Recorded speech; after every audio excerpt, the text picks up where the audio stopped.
The Supreme Court has been very much in the news lately. With the retirement of Justice Anthony Kennedy, it's time for President Trump to put forth his nominee for the court.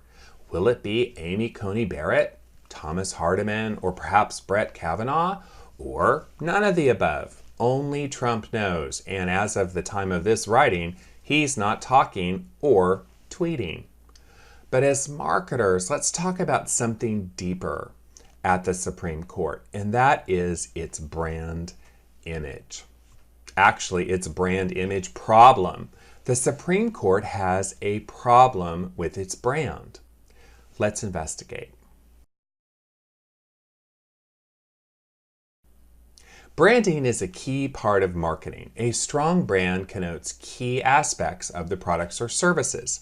Apple, for example, is perhaps the most famous brand on the planet, and it conveys reliable products that are easy to use and best in class when it comes to technology. That's the Apple brand, and you can count on it. Other brands, however, such as Wells Fargo or Volkswagen with their corruption scandals, or United Airlines with its seemingly endless passenger troubles, are brands in trouble. The brands are either incoherent or have negative aspects. Flying the Friendly Skies, for example, at United has acquired a whole new meaning after they forcibly removed a passenger last year.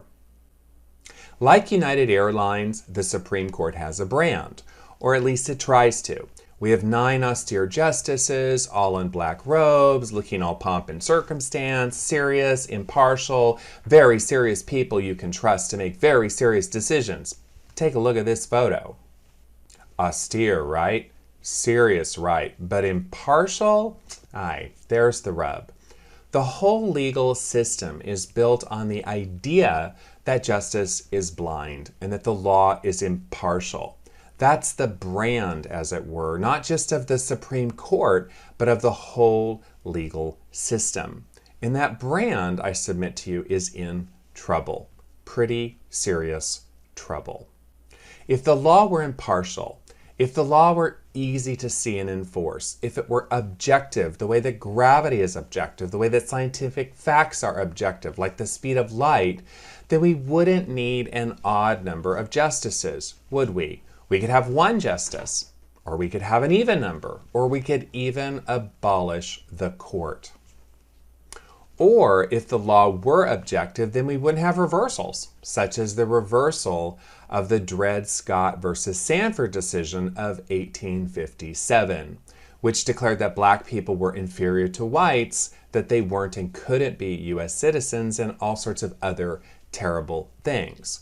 We fought a civil war over that one. Or there's the reversal of Plessy versus Ferguson of 1896, another racially charged decision that enabled the doctrine of separate but equal. Or the left today wouldn't be worried about a possible reversal of Roe v. Wade, which legalized abortion, or Obergefell versus Hodges, which legalized gay marriage. Or flip this around. The right wouldn't be eager to get a Trump appointee and reverse Roe or Obergefell. So while the attempted brand image of the Supreme Court is a bunch of very serious people making very serious decisions, and implicitly the idea that the law is objective, unbiased, and real, well, the reality of the court is a lot more complicated, and the brand image of an impartial court seems to be breaking down.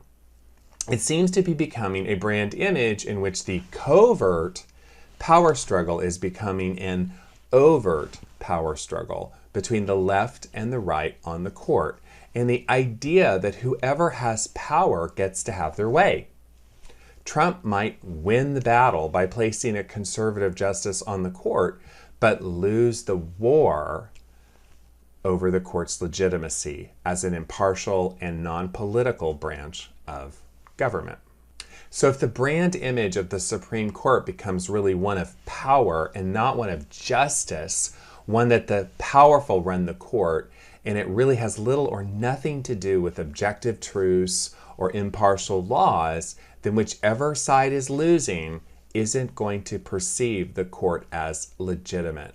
It's not unlike if Apple suddenly started to begin producing inferior phones, or Volkswagen continued to cheat on diesel smog emission tests, or United Airlines continued to give us whole new and atrocious meanings to flying the friendly skies. As these examples show, a brand image can run amok and become negative, very negative.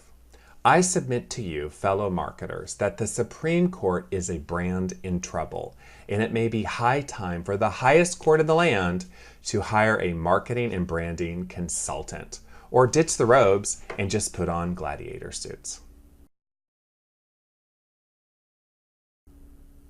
Thank you for watching.